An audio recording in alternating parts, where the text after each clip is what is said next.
Morning everyone, welcome back to my channel. কেমন আছো তোমরা সবাই? আশা করছি সবাই খুব ভালো আছো। আজ যেখানে আছো সুস্থ আছো, তোমাদের ভালোবাসা আশীর্বাদে আমরা মোটামুটি ভালো আছি। তো আমার শরীরটা আগের থেকে একটু ঠিক হয়েছে, ওই ঠান্ডা লাগা, তারপরে গা হাত পা ব্যথা এগুলো একটু কমেছে, কিন্তু গলা ব্যথাটা এখনও ঠিক করে কমেনি। তো একটু অসুবিধা হচ্ছে কথা বলতে, কিন্তু কিছু করার নেই। বাড়ির তো কাজকর্ম আমাকে ধরো করতেই হচ্ছে। এবার যদি ভিডিওটাকে বন্ধ রাখি তাহলে ভিডিওর উপর থেকে একটা আগ্রহ কমে যাবে, আর ভিডিওটা আমার যাও একটু টুকটাক চলছে সেটাও বলতে পারো যে সে না চলার মতন আবার সেই ডাউনে চলে যাবে। তো চ্যানেলের রিচ তো ডাউন হয়েই গেছে, কবে সেটা ঠিক হবে জানি না। এখন যদি আরও গ্যাপ দিই তাহলে আরও সমস্যা হবে, আর তোমরাও জানতে পারবে না যে কি করছি, কেমন আছি না আছি। তো ওই জন্য যতটা হবে ততটা তোমাদের সাথে ভিডিও দেওয়ার আমি চেষ্টা করব। তো কালকে রাত্রিবেলাতে আমি মুড়ি খেয়েছিলাম ডিমের ঝোল দিয়ে, ডিম দিয়ে। পুচকুসোনা আবার আমার সাথে সাথে বলছে চানাচুর মুড়ি খাবো, আমি ভাত খাবো না। তো শুভকে ভাত দিয়েছিলাম, শুভ ভাত খেয়েছিল। আর তারপরে শুয়ে পড়েছিলাম, তাড়াতাড়ি ঘুমিয়ে পড়েছিলাম, কারণ দেখবে একটা ওষুধ খেলে না ঘুমের ঘোর চলে আসে। তো ঘুমিয়ে পড়েছিলাম। তারপরে ঘুম থেকে উঠেছি ওই 6টার দিকে। ওঠার পরে ঘুম থেকে উঠে বাইরে আর বেরোতে পারছি না, প্রচুর মাথা ঘুরছে আর শরীরও দুর্বল লাগছে, কারণ আমার মুড়ি টুড়ি খাওয়ার তো অভ্যাস নেই। রাত্রিবেলা ভাতের জায়গায় যদি রুটি খাই তাও একটা ঠিক আছে, কিন্তু ওইগুলো খাওয়ার অভ্যাস নেই মুড়ি। আর মুড়ি খেলে না সত্যি কথা বলতে পেট ভরে না। তো যাই হোক, সকালবেলা আর উঠে কোনো কাজকর্ম সেরকম কিছু ছিল না। তো ভাবলাম যে ওরাও ঘুমাচ্ছে, তাহলে আমিও একটু শুয়ে থাকি। দিয়ে ওই করতে করতে 8:30টার সময় শুভর স্যার ফোন করেছিল, যেই স্যার বাড়িতে পড়াতে আসেন। তো উনি বললেন যে কালকে সানডে, তো কালকে তো আমার বিকালে পড়াতে যাওয়ার কথা ছিল, কিন্তু বেশিরভাগ বাচ্চাদের ছুটি স্টার্ট হয়ে গেছে। তো সবাই মোটামুটি পুজোর জন্য কোথাও না কোথাও যাচ্ছে। তো আমি ভাবছি কালকে সকালবেলা শুভকে তাহলে পড়িয়ে দেবো। তাই বললাম ঠিক আছে, তাহলে আপনি কালকে সকালে এসেন। তো কাল রবিবার, কালকে স্যার সকালবেলা আসবেন পড়াতে। তো তখন থেকে স্যার ফোন করার পর থেকে আর ঘুমাইনি। তারপরে যে ভিডিও এডিটিংয়ের কাজটা যেগুলো সব সেরে নিয়েছিলাম। তো যাই হোক, এখন আমি শুভকে ছাতু শরবত করে দিলাম, শুভ খেলো, আমিও ছাতু শরবত খেলাম। পুচকুসোনা এখনও ঘুমাচ্ছে, এখন ওই 10:30 মতন বাজে। তো শুভকে এখন পাঠাচ্ছি দোকানে। কালকে যদি শরীরটা খারাপ না হতো তাহলে আমার অনেকগুলো কাজ ছিল, সেগুলো করতে হতো। যেরকম দেখো পুজো চলে এসছে, এখনো ভুরু প্লাক করিনি। যতই হোক, যতই সাজিগুজি না কেন, তবুও ওই যে ভুরু প্লাক একবার করা হয়ে গেলে না, তারপরে না করলে মুখটা ভালো লাগে না। তো সেটা করাতে যেতে হতো, তো কালকে আর যেতে পারিনি। তারপরে মুদিখানা দোকান থেকে 2-1টা জিনিস নিতে হতো, কিছু না নিয়ে অন্তত চালটা নিতেই হতো। চাল বাড়ন্ত হয়ে গেছে, যা আছে একবেলার মতন একজনের হবে, কারণ একদম ঘর খালি করাটা উচিত না। তো আমি শুভকে বললাম যে 11টা বাজার আগে গিয়ে চালটা নিয়ে আয়গা। তো এখন যেহেতু মুখে কোনো রকমেরই স্বাদ নেই, ঠান্ডা লেগেছে, তো ভাবছি যে একদম শর্টকাটে, শরীরটাও ভালো লাগছে না, বেশিক্ষণ দাঁড়িয়ে হয়তো রান্নাও করতে পারবো না।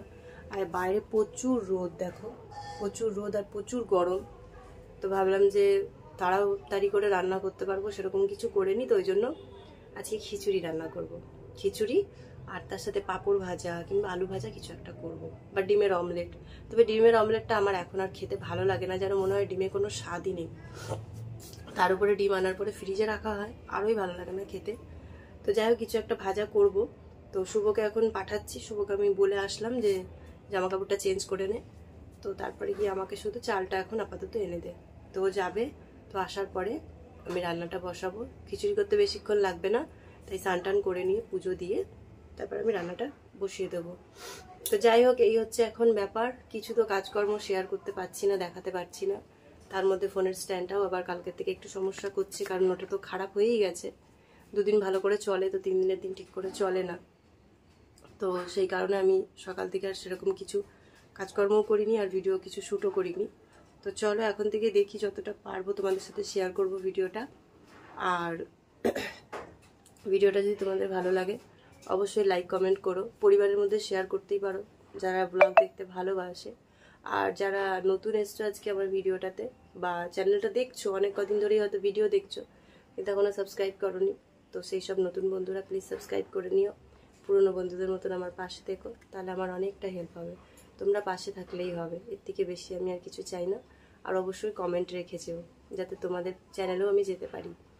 তো চলো এবার শুভকে পাঠাই, তারপরে কি করছি না করছি সেগুলো তোমাদের সাথে পরে ধীরে সুস্থে শেয়ার করছি।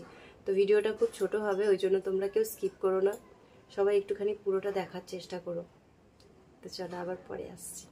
2-3 দিন ধরে ভাবছিলাম যে বোতলগুলোকে পরিষ্কার করব, কিন্তু সময়ও হচ্ছিল না আর বোতলগুলো পরিষ্কার করাও হচ্ছিল না। তো একবারে ঘরে যতগুলো বোতল ছিল তো সবগুলোকে একবারে খালি করে এখন বোতলগুলোকে ভালো করে পরিষ্কার করে নেব।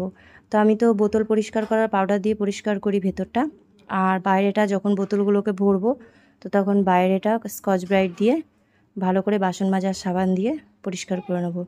তো এইভাবে কিন্তু বোতলগুলো বেশ ভালো পরিষ্কার হয়, আবার 1 সপ্তাহ 10 দিন পর পরিষ্কার করলেই কিন্তু হয়ে যাবে। তো যতই শরীর খারাপ হোক বা যাই হোক, সংসারের কাজকর্ম তো করতেই হবে, তাই না? তো সংসারের কাজে তো কোনো রকমেরই বেতন পাই না আমরা, আর শরীর খারাপ হলেও কোনো রকমের ছুটি নেই। একটু শরীরটা সুস্থ হলে পরেই আবার কাজে লেগে পড়তে হয়। তো যাই হোক, টুকটুক করে কাজকর্ম করছি, শরীরটা ভালো নেই। তো এক নাগাড়ে সকাল থেকে রাত পর্যন্ত যেভাবে কাজ করতাম তো সেভাবে আর করতে পারছি না, তার উপরে প্রচুর পরিমাণে গরম। তো ওই জন্য ধীরে সুস্থে কাজ করছি। আর আজকের ব্লগটা খুবই ছোট হয়েছে, একদমই বলতে পারো ভিডিও না করার মতন। তো যতটুকু কাজকর্ম করেছি তোমাদের সাথে শেয়ার করার চেষ্টা করেছি, আর যে কাজকর্মগুলো পারিনি সেগুলো তোমাদের সাথে শেয়ার করিনি। তো শুভকে পাঠিয়ে দিয়েছি দোকানে, শুভ বেরিয়ে গেছে। তারপরেই আমি জামা কাপড় যা ছিল সেগুলোকে মেলে দিয়ে তারপরে এখন বোতলগুলো পরিষ্কার করে নিচ্ছি, কারণ এরপরে জল আসলে পরে সব বোতলগুলোকে ভালো করে ধুয়ে আবার ভরে নিতে হবে।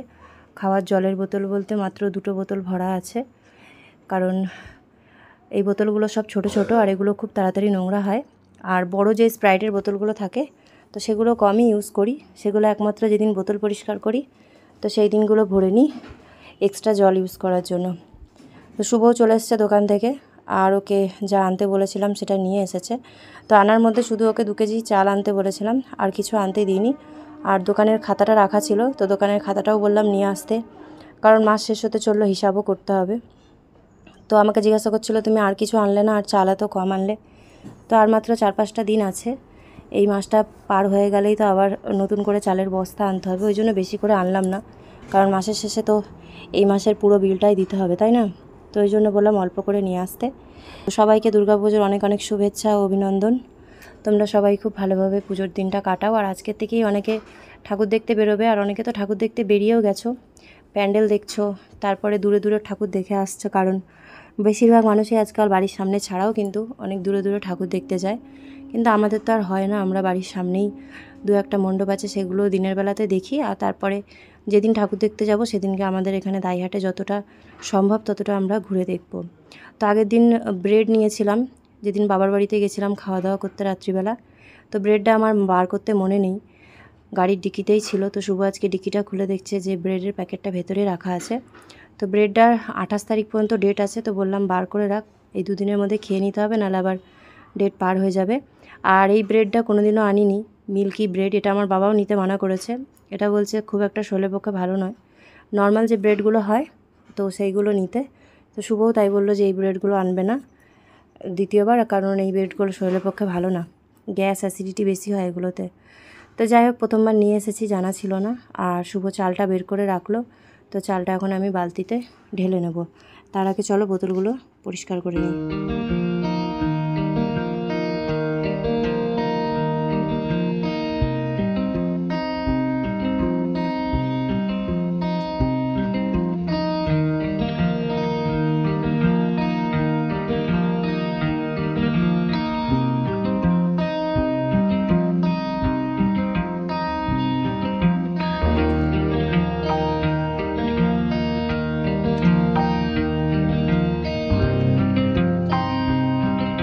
এখন বাজে দুপুর 2টো, আর আমার এখানে খিচুড়ি রেডি হয়ে গেছে। খিচুড়িটা এক্ষুনি সোমবার দিলাম, আর সব খিচুড়িটা আমি সোমবার দিইনি। এখানে দেখো গামলাতে কিছুটা আছে, ভাবলাম বেশি হয়েছে যখন তাহলে এই সোমবারটা রাত্রিবেলা দেব, যদি পুচকুচোনা খেতে চায় আর শুভ যদি খেতে চায় তাহলে সোমবার দিয়ে দেবো। আর আমি তো রাতে ভাতের মতন জিনিস কিছু খাবো না, কারণ এখনও ঠান্ডাটা আমার লেগে আছে, আর গলাতেও ব্যথা করছে, ব্যথাটাই কমছে না। তো খিচুড়ির রঙটা কেমন লাগছে কমেন্ট করে জানাবে। আর এই 2 দিন ধরে সম্পূর্ণ কাঁচা লঙ্কায় রান্না করছি, শুকনো লঙ্কা দিচ্ছি না। আর এইখানে দেখো ডিমের অমলেট করব, 3টে ডিমকে পেঁয়াজ লঙ্কা নুন দিয়ে মিক্স করে নিচ্ছি। ডিমটা আমার একদমই আর খেতে ভালো লাগছে না, কিন্তু খিচুড়িতে আলু দিয়েছি, আবার যদি আলু ভাজা করি তাহলে সেটাও ভালো লাগবে না, ওই জন্য খিচুড়ির সাথে ডিমের অমলেটটাই করছি। বেশি করে লঙ্কা দিয়েছি ঝাল ঝাল করে। তো এই যে এখন সবে একটা অমলেট বসালাম, আর দুটো করব, তাহলেই হয়ে যাবে। তো চলো এগুলো রেডি করে তারপরে তোমাদেরকে দেখাচ্ছি খেতে বসার সময়।